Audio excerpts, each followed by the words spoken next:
Welcome back दोस्तों। आज मैं आपके सामने रिसेंटली तमिल प्लेटफॉर्म पे रिलीज हुई एक इन्वेस्टिगेशन बेस्ड वेब सीरीज को लेकर आया हूँ। इसका नाम है धूलपेट पुलिस स्टेशन। रिसेंटली ये वेब सीरीज तेलुगु में भी रिलीज हुई। अब पता नहीं सीरीज में कितने एपिसोड्स है, लेकिन हर हफ्ते ये लोग 2 या 3 एपिसोड्स रिलीज कर रहे हैं। फिलहाल 2 ही एपिसोड्स रिलीज किया है। जैसा ऐसा रिलीज करते रहेंगे, मैं आपके सामने बाकी एपिसोड्स को लाता रहूंगा। कहानी तो इंटरेस्टिंग से ही लगी मुझे। चलिए देखते हैं। उससे पहले उठा दो प्यार फॉलो ऑन इंस्टाग्राम। कहानी की शुरुआत में ही धूलपेट नाम के एक टाउन में जबरदस्त तरीके से दुर्गा का फेस्टिवल मनाते रहते हैं और इसी तरह दुर्गा फेस्टिवल का आज फाइनल डे होता है। उसी टाउन के एक पुलिस स्टेशन को दिखाया जाता है। वहाँ का इंस्पेक्टर पुलिस स्टेशन के सारे सामानों की पूजा करवाने लगता है, मतलब बाइक्स की, गाड़ी की, वॉकी टॉकी की। उसी तरह पुलिस स्टेशन को भी बहुत ही अच्छी तरह से सजाने लगता है। दिखने में ऐसा लगता है कि ये पुलिस स्टेशन नहीं बल्कि कोई मंदिर है। बाद में ये सारे पुलिस वाले उसी पुलिस स्टेशन के अंदर एक छोटी सी मंदिर बनाकर जबरदस्त तरीके से पूजा करने लगते हैं। स्पेशली इंस्पेक्टर को काफी सारे मंत्र आते रहते हैं। एक पुजारी बनकर जबरदस्त तरीके से पूजा भी करते रहता है। दूसरी तरफ कमिश्नर उस पुलिस स्टेशन को कांटेक्ट करने की कोशिश करते रहता है, लेकिन कोई भी बंदा रिस्पॉन्स ही नहीं देता। कमिश्नर खुद कभी इंस्पेक्टर को फोन करने लगता है, कभी कांस्टेबल को, कभी दूसरे कांस्टेबल को, लेकिन पूजा डिस्टर्ब ना हो कोई भी बंदा किसी का भी फोन पिक ही नहीं करता। उसी पुलिस स्टेशन में मासानी नाम की एक लेडी कांस्टेबल होती है। कमिश्नर इसको फोन करने पर यह मासानी अपना फोन पिक करती है। कमिश्नर कहने लगता है कि तुम्हारा इंस्पेक्टर कहाँ पर मर गया, फटाफट से उसको फोन दो। तो इंस्पेक्टर कमिश्नर से सॉरी बोलने लगता है कि सर एक्चुअली मैं पूजा में बहुत ही बिजी था। कमिश्नर इस इंस्पेक्टर को डांटने लगता है कि तुम इंस्पेक्टर हो या तो फिर पुजारी, तुम्हारे एरिया में 5 घंटे में 5 एक्सीडेंट हुए, क्या कर रहे हो तुम? फटाफट से उन केसेस को निपटाओ। और इसी तरह से तुम्हारे पुलिस स्टेशन पर एक नया एसीपी आने वाला है, बहुत ही सिंसियर ऑफिसर है वो, उसने खुद इस टाउन में ट्रांसफर करवाया। सो उससे तुम थोड़ा बचकर रहियो। अब जाओ फटाफट से पूजा स्टॉप करके पेट्रोलिंग करो। सो बाद में इंस्पेक्टर अपने सारे स्टाफ को इसी के बारे में बताने लगता है। मासानी से कहने लगता है कि तुम फटाफट से उस एसीपी रूम में जाकर कमरे की अच्छे से सफाई कर दो। तो मासानी उसी तरह से उस कमरे में जाकर साफ सफाई करने लगती है। इसी दरमियान में जब किसी अलमारी के ऊपर पानी छिड़कने लगती है, उसी वक्त मासानी को कुछ होने लगता है, मतलब इसको कुछ विजन्स नजर आने लगते हैं। उस अलमारी के ऊपर काफी सारे खून के धब्बों को देखती है, लेकिन बाद में जब क्लियरली वहाँ पर देखती है तो कुछ भी नहीं होता। खैर दूसरे सीन में डेविड नाम के एक बंदे को दिखाया जाता है जो उसी टाउन के एक लॉज पर आता है स्टे करने के लिए। सो वो लॉज वाला बंदा डेविड से उसके बारे में पूछने लगता है और उसी तरह से इसका प्रूफ भी पूछने लगता है। डेविड कहने लगता है कि फिलहाल तो मेरे पास प्रूफ नहीं, सुबह आ जाएंगे। अब ठीक है समझकर वो लॉज वाला बंदा एडवांस लेकर उसको रूम दे देता है। इसी लॉज में एक बच्चा भी काम करते रहता है। डेविड उस बच्चे से कहने लगता है कि बैग मैं लेकर जाऊंगा, तुम जाकर पहले 2 कड़क चाय लेकर आ जाओ। सो बाद में डेविड रूम पर आकर अपने बैग से गन निकालकर उसको चेक करते रहता है। उसी वक्त वो बच्चा चाय लेकर डेविड के पास आता है। डेविड वो दूसरी चाय इसी बच्चे को पीने के लिए कहता है और इसी तरह से इसको 5000 रुपए पैसे भी देने लगता है, क्योंकि डेविड जब इस लॉज पर आ रहा था तो इसने ये सुना कि इस बच्चे की माँ की तबीयत कुछ ठीक नहीं, दवाइयों के लिए पैसों की जरूरत है। तो वो बातें सुनकर डेविड इस बच्चे को थोड़े बहुत पैसे देने लगता है। इस बच्चे ने पहले अपने ओनर से पूछा, लेकिन वो बंदा मना कर दिया था। दूसरी तरफ वो लेडी कांस्टेबल मासानी किसी मंदिर के पास आती है, इसको जो विजन्स नजर आए उसको मिटाने के लिए। जब देवी माँ के सामने प्रार्थना कर रही होती है, दोबारा मासानी को कुछ विजन्स नजर आने लगते हैं। वो सारे विजन्स देखकर मासानी दोबारा बहुत घबराने लगती है। फटाफट से मासानी किसी दूसरे कांस्टेबल को फोन करके इसी विजन्स के बारे में बताने लगती है कि भैया मुझे देवी माँ ने कुछ विजन्स दिखाए। कल हमारे टाउन में 3 हत्याएं होने वाली है, अलग अलग जगहों पर 3 सर पाए जाएंगे। वो कांस्टेबल यही सारी बातें इंस्पेक्टर को बताने लगता है।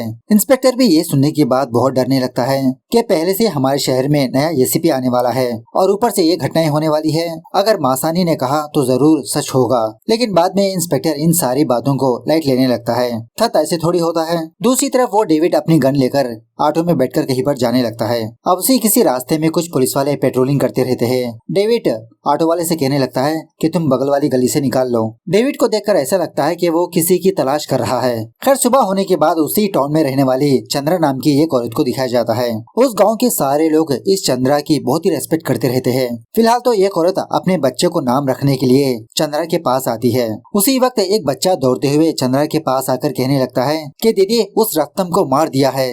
चंद्रा पूछने लगती है किसने मारा? वो बच्चा कहने लगता है शेखर भैया और इम्बा भैया। यह जानने के बाद चंद्रा अपनी गैंग को लेकर उस जगह पर जाने लगती है। बात यह है कि शेखर और इम्बा इसी चंद्रा के बेटे होते हैं। जिस बंदे को इन दोनों ने मारा काफी साल पहले उसी बंदे ने चंद्रा के हस्बैंड को मार दिया था।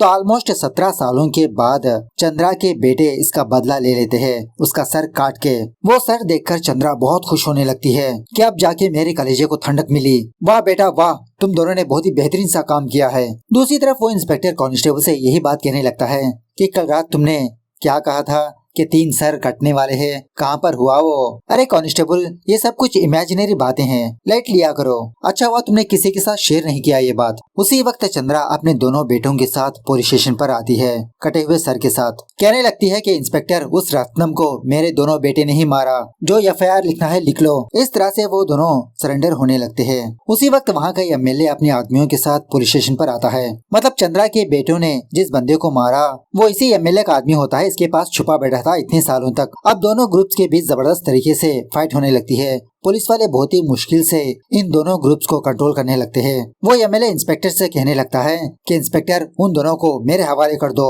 मैं भी उन दोनों का सर धड़ से अलग कर दूंगा। इंस्पेक्टर कहने लगता है कि सर, अब ये बात सारे मीडिया वालों को पता लग चुकी है, कमिश्नर तक भी जानते हैं ये बात, और वो दोनों खुद ब खुद पुलिस स्टेशन पर आकर सरेंडर हो गए। आप थोड़ा सब्र रखिए। इस तरह से समझा बुझाकर MLA उसके आदमियों को यहाँ से भेज देता है। दूसरी तरफ किसी डंप यार्ड में कुछ लोगों को किसी का कटा हुआ सर नजर आता है। उसके बाद क्या था, वो लोग पुलिस वालों को इन्फॉर्म करने पर पुलिस वाले डॉग स्क्वाड के साथ वहाँ पर जाते हैं इन्वेस्टिगेशन करने के लिए। वो पुलिस का कुत्ता स्मेल सूंघते हुए एक लॉज के पास आता है जहाँ पर डेविड स्टे किया। इंस्पेक्टर उस लॉज ओनर से कहने लगता है कि तुम्हारी लॉज में कोई हत्यारा छुपा है, जो लोग स्टे किया है सारे लोगों को बाहर निकालो, इंक्वायरी करनी होगी। इस तरह से उन सारे लोगों को पुलिस स्टेशन पर ले जाने लगते हैं। एक एक बंदे से पूछताछ करने लगता है। इन लोगों में से एक BFGF भी होते हैं जो उस लॉज पर टाइम स्पेंड करने के लिए आए थे, और इसी तरह 3 बंदे दारू पीने के लिए उस लॉज पर गए थे।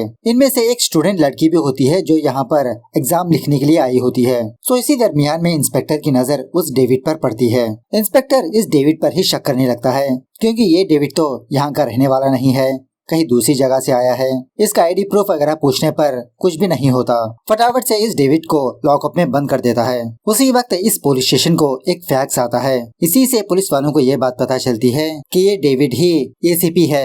इसका असली नाम होता है वेट्रीमारन। दूसरी तरफ उस लॉज वाले बच्चे को उस वेट्रीमारन की गन मिलती है। तभी कांस्टेबल इस बच्चे के पास आकर उस गन को लेने लगता है। वेट्रीमारन ने ऑलरेडी इसके बारे में बता चुका होता है इस कांस्टेबल को। सो वो बच्चा पुलिस स्टेशन पर आकर वेट्री की गन वापस करने लगता है। अब वेट्री को इस हालत में देखकर इंस्पेक्टर की तो निकलने लगती है हवा। खैर थोड़ी देर के बाद वेट्री ये देखता है कि वो मसानी एक पेपर पर 3 सरों को ड्रॉ कर रही है जो इसने अपने विजन में देखा था।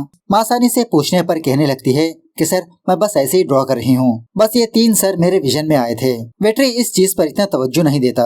दूसरे सीन में एक मछली वाला अपनी गाड़ी के जरिए से कहीं पर जा रहा होता है। उसी वक्त एक बाइक वाला आकर इस बंदे को ठोक देता है, जिसकी वजह से वो मछलियों की गाड़ी नीचे गिर जाती है। उसी गाड़ी में से एक सर भी बाहर आता है, लड़की का सर। वो कटा हुआ सर देखकर आसपास वाले शॉक में रह जाते हैं। तीसरा सर मिलते ही सारे टीवी न्यूज चैनल्स में यही न्यूज वायरल हो जाती है। इस तरह से यहाँ पर 2 एपिसोड्स खत्म होते हैं। बाकी एपिसोड्स नेक्स्ट वीक में आएंगे। तो मिलते हैं अगली वीडियो में, तब तक take care, bye bye, see you soon.